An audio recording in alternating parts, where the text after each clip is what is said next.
தாவேக ஆட்சியில குற்ற சம்பவங்கள் பெருகிருச்சு. தாவேகவுக்கு ஏன்டா வாக்களிச்சோம் அப்படின்னு மக்கள் வருத்தப்படுறாங்க. அமலாக்கத்துறை வழக்குகள்ல இருந்து தப்பிக்கிறதுக்காகத்தானே மோடியை சந்திச்சீங்க அப்படின்னு கேட்டாரு. இப்ப நான் கேக்குறேன், கரூர் சிபிஐ வழக்குல இருந்து தப்பிக்கிறதுக்கு தானே மோடியை சந்திச்சீங்க?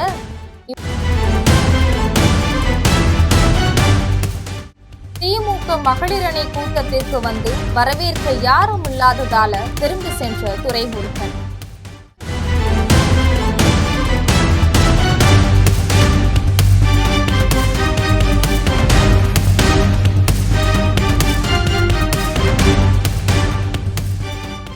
திமுக மகளிர் அணி கூட்டத்துக்கு வந்தபோது தன்னை வரவைக்கிறதுக்கு அண்ணா அறிவாலயத்துல யாருமே இல்லாததால பொதுச் செயலாளர் துரைமுருகன் உள்ள போகாம வீட்டுக்கு திரும்பி போனது பரபரப்பை ஏற்படுத்தி இருக்கு.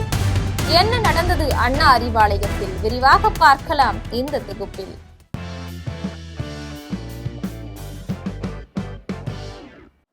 திமுகவுடைய மகளிர் அணி கூட்டம் நேற்று காலை 10 மணிக்கு தொடங்குச்சு.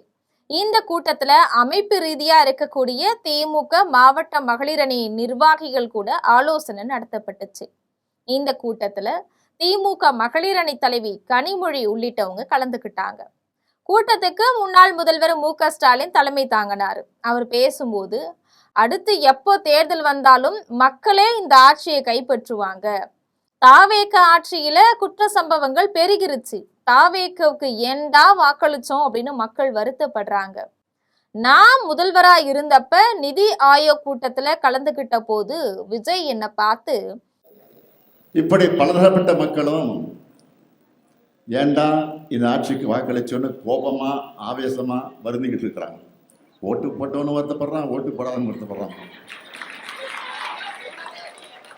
அதான் இப்போ இருக்கக்கூடிய இல்லை. சாதாரணமாக சொல்கிறாங்க, ஏதோ 2 ஓட்டு போட்டோம், நீங்கள் தான் ஆட்சிக்கு வரும்னு நினச்சோம், இப்படி ஆயிடுச்சு.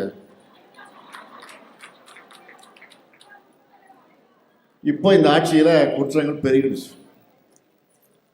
நியூஸ் சேனலை வச்சால கொடூரமான குற்ற சம்பவங்கள் தான் செய்திகளாக வந்துக்கிட்டு இருக்கு. எனக்கு முன்பு பேசிய தங்கை கனிமொழி சொன்னாங்க, சமீபத்தில் திருவைகுண்டத்தில் ஆளுங்கட்சி சார்ந்த பெண்ணுக்கு அந்த கட்சியினரை பாலியல் தொல்லை கொடுத்துருக்குறாங்க. இது பற்றி 2 அமைச்சர்கிட்ட முறையிட்டும் நீதி கிடைக்கல. நேற்று கூட ஆலந்தூர்லையும் சேலத்திலையும் ஆளுங்கட்சியை சேர்ந்த நபர்களை பாலியல் குற்றங்களில் ஈடுபட்டதான் செய்திகள் வந்துச்சு. தேர்தலுக்கு முன்ன இன்னைக்கு இருக்கக்கூடிய முதலமைச்சர் பேசின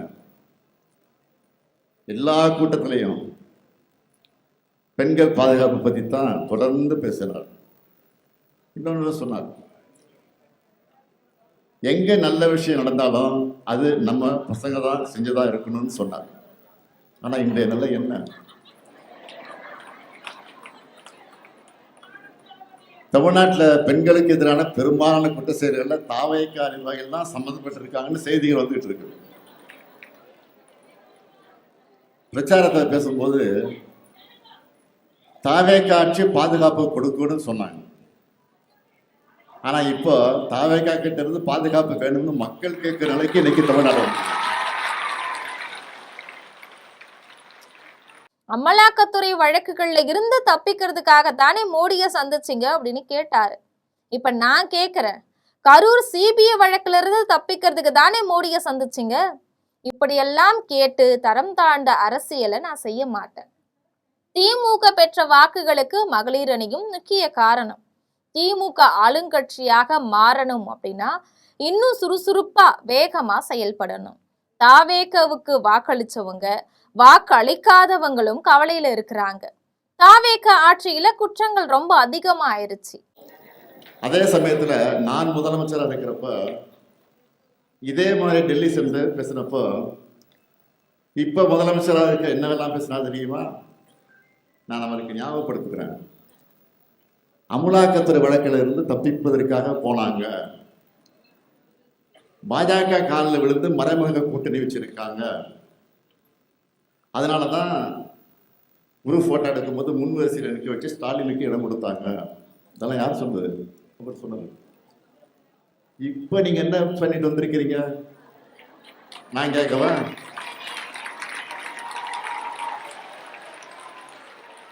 நான் கேட்கிறேன். இப்போ பதில் சொல்லுங்க.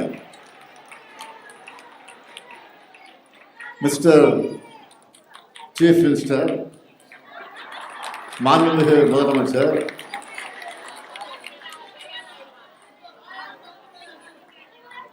கரூர் சிபிஐ வழக்கிலிருந்து தப்பிக்க தானே நீங்க டெல்லிக்கு போனீங்களா? பாஜகவை உறுதியா விமர்சிச்சு பேசினா உங்க ஆட்சிக்கு ஆபத்து வந்துடுன்னு பேசவே பயப்படுறீங்களா? இந்த கேள்வியெல்லாம் கேட்டு ஒரு முதலமைச்சராக நீங்க அரசு கூட்டத்தில் கலந்துகிட்டத உங்களை மாதிரி நான் தரம் தாழ்த்தி விமர்சிக்க விரும்பல.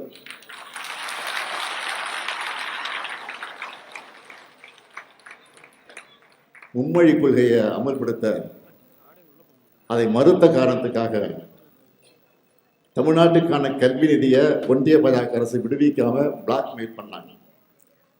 திமுக அரசு அதை எதிர்த்து போராடணும். அதுல கூட இப்போ இருக்கிற முதலமைச்சர் என்ன சொன்னார்? பாஜக அரசை கண்டிக்காம கொடுப்பது அவங்க கடமை, வாங்கிறது இவங்க உரிமை. ஆனா பாசிசமும் பாயாசமும் எல்கேஜி யூகேஜி பசங்க மாதிரி சண்டை போடுறாங்கன்னு நக்கல் நையாண்டி பண்ணீங்கள. இப்ப நீங்க மட்டும் என்ன பண்ணிட்டு வந்திருக்கீங்க?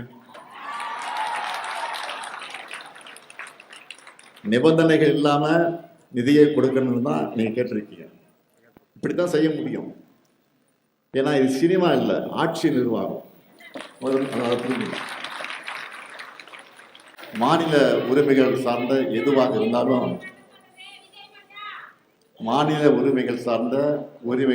இருந்தாலும் திராவிட மாடல் அரசு போட்டு தந்த ப்ளூ பிரிண்ட் இப்படிதான் யாரா இருந்தாலும் செயல்பட முடியும். சொல்லப்போனா இந்தியாவுடைய 2வது பெரிய பொருளாதாரம் தமிழ்நாடு.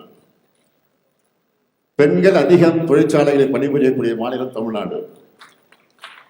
நம் மாணவர்களுக்கு நீட் விலக்கென திமுக அரசோட பாலிசி நோட் மாதிரி தான் முதலமைச்சருடைய மொத்த பேச்சு இருந்துச்சு. ஈழச்சான் காப்பியா இருந்தா நல்லா இருக்காதுன்னு 2030க்குள்ள $1 டிரில்லியன் பொருளாதாரம் நான் சொன்னதை மட்டும் 2036க்குள் $1.5 டிரில்லியன் அப்படின்னு கொஞ்சமா ஏதோ பட்டி பார்ப்பாங்களே காரில் பட்டி பார்க்குற மாதிரி முதலமைச்சர் பேசிட்டு இருந்தாலும் அதுக்காக என்னுடைய வாழ்த்துக்கள். மிஸ்டர் சீஃப் மினிஸ்டர், நன்றி.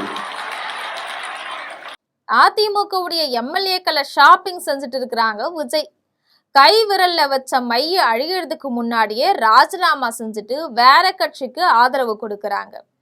வெற்றி பெற்று ஒரே மாசத்துல தாவேக்கவுக்கு ஆதரவு கொடுக்கறாங்களே, அப்படி என்ன ஆஃபர் கொடுத்துச்சு தாவேக்க? திமுக மறுபடியும் ஆளும் கட்சியா மாறதுக்கு சுறுசுறுப்பா பணியாற்றணும். தாவேக்க நிர்வாகிகளே பாலியல் குற்றங்கள்ல ஈடுபடுறாங்க. எல்லா கூட்டங்களையும் கான்பிடண்டா இருங்கன்னு விஜய் சொல்றாரே, முதல்ல அவர்கிட்ட கான்பிடன்ட் இருக்குதா அப்படின்னு ஸ்டாலின் பேசியிருந்தார். பொதுவா எல்லாரும் ஷாப்பிங் போனா என்ன வாங்குவாங்க? ட்ரெஸ் வாங்குவாங்க, வீட்டுக்கு தேவையான பொருட்களை வாங்குவாங்க. ஆனா இப்ப நம்ம முதலமைச்சர் என்ன செய்யறாரு தெரியுமா? அதிமுக எம்எல்ஏக்கள் ஷாப்பிங் பண்ணிட்டு இருக்கிறாரு.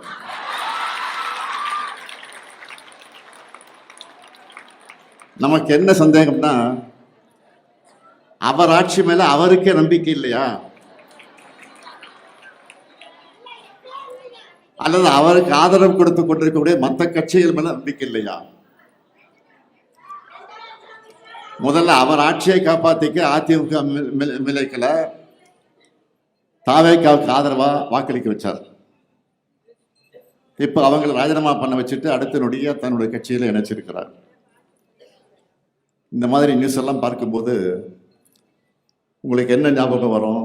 பாஜக மற்ற மாநிலங்களில் பண்றதே இங்க முதலமைச்சர் விஜய் அவர்கள் செஞ்சுட்டு இருக்காரு. அதாவது பாஜகவோட ஜெராக்ஸ் மாதிரி செயல்படுறாரு. உதவின்னு கேட்டப்போ அவருக்கு ஆதரவு கொடுத்த கட்சிகள் எல்லாம் இதை பற்றி கேட்குறப்ப தர்ம சங்கடத்தை தவிக்கிறாங்க. கொஞ்சம் யோசிச்சு பாருங்க. ஒரு கட்சியில் பல பேருக்கு இடையே ஒருத்தரை தான் வேட்பாளராக நிறுத்த முடியும். அப்படிதான் வாய்ப்பு கிடைக்கும். எத்தனையோ தொண்டர்கள் உழைக்கிறாங்க. கூட்டணி கட்சிகளை இவங்க வெற்றிக்காக உழைக்கிறாங்க. இத்தனை பேருடைய உழைப்புல வெற்றி பெற்றுட்டு வாக்குப்பதிவின் போது கைவிரல்ல வச்ச மை அழிகிறதுக்குள்ளேயே ரிசைன் பண்ணிட்டு ராஜினாமா பண்ணிட்டு இன்னொரு கட்சிக்கு ஆதரவு கொடுக்குறாங்க. ஜனநாயக சக்திகள் நியாயமா இதை கேள்வி கேட்கணுமா வேணாமா? ஒரே மாசத்தை எம்எல்ஏக்கள் ரிசைன் பண்ணிட்டு தாவேக்காவில் ஜாயின் பண்றாங்களே, அந்த அளவுக்கு அப்படி என்ன ஆஃபர் தாவேக்காவில் கிடைச்சிருக்குன்னு பேசணுமா வேணாமா?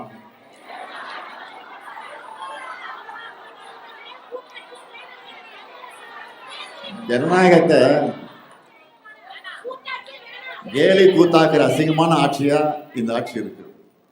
இது மட்டும் இல்லாம லட்சக்கணக்கான இளம் பெண்களை திமுக நோக்கி மகளிர் அணியினர் இழுக்கணும் அப்படின்னு பேசியிருந்தார். இந்த கூட்டத்துக்கு திமுகவுடைய பொதுச் செயலாளர் துரைமுருகன் வந்திருந்தார். பொதுவா பொதுச் செயலாளர், பொருளாளர் அப்படின்னு யாராவது கட்சி அலுவலகத்துக்கு வந்தா அவங்கள வரவேற்க யாராவது வர்றது வழக்கம். ஆனா துரைமுருகன் அண்ணா அறிவாலயத்துக்கு போனப்ப அவரை வரவேற்கிறதுக்கு யாருமே கிடையாது. இதையடுத்து அவரை கைத்தாங்களா ஒருத்தர் கூட்டிட்டு போனாரு. ஆனாலும் அங்க நிறைய கூட்டம் இருந்ததால துரைமுருகன் உள்ள போகாமலேயே கார்ல புறப்பட்டு போயிட்டாரு. திமுக பொதுச் செயலாளர் பதவி வகிக்கக்கூடிய துரைமுருகன் கிட்ட இருந்து வயோதிகம் காரணமா அந்த பதவியை வேற ஒருத்தவங்களுக்கு கொடுக்க திமுக தலைமை முடிவு செஞ்சிருக்கிறதா சொல்லப்படுது. கடந்த சட்டசபை தேர்தலில் தோல்வியடைஞ்ச நிலையில அவருடைய பதவியை பிடிக்க திமுகவுடைய மூத்த நிர்வாகிகள் பலரும் போட்டி போடுறதா சொல்லப்படுது. ஆனா கட்சி தலைமை இதுவரைக்கும் எந்த முடிவையும் எடுக்கவில்லை அப்படிங்கிறது தான் உண்மை. இது போன்ற செய்திகளை உடனுக்குடன் தெரிந்து கொள்ள ஜெம் தொலைக்காட்சியுடன் எப்பொழுதும் தொடர்பில் இருங்கள். நன்றி.